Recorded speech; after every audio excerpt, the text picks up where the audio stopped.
শাকের ডাঁটিগুলো করবো, ভালো করে ধুয়ে রেখেছি।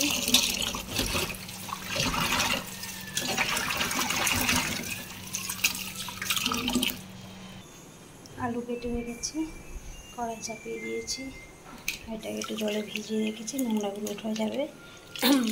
তা চলো দেখো, তেল দিয়ে দিলাম, বেশি তেল লাগবে না, বড়ি ভাজবো তার জন্য।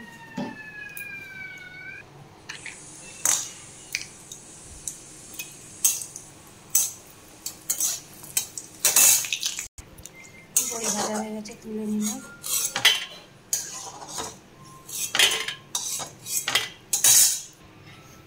দিয়ে দেবো শুকনো লঙ্কা, কালো জিরে,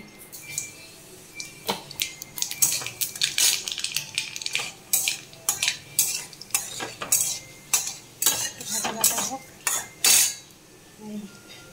এই লঙ্কা দুটো দিয়ে দেবো। এবার দিয়ে দেবো আলু। হ্যাঁ,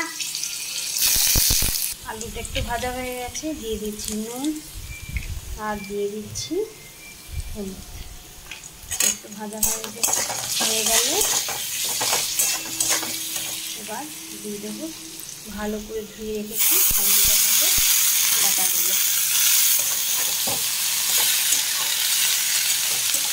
খেয়ে দেখবে এইভাবে, যদি ভালো না লাগে তাহলে বলবে।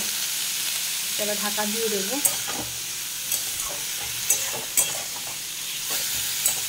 একটু ভালো করে নাড়া দিয়ে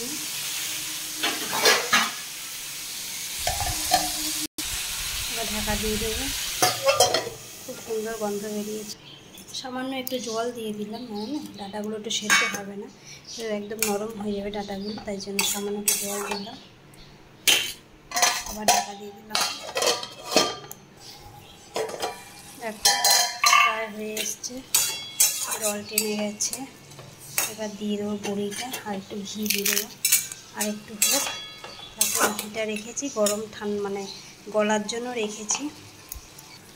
আর একটু দিয়ে দিচ্ছি আদা বাটা, সামান্য একটু আদা বাটা দিয়ে দিলাম, ভালো সেন্ট হবে, টেস্ট হবে খেতে। পুরো কাদা কাদা। আর একটু দিয়ে দেবো ঘি, এটা খুলে নিই। আর দিয়ে দিলাম একটু ঘি।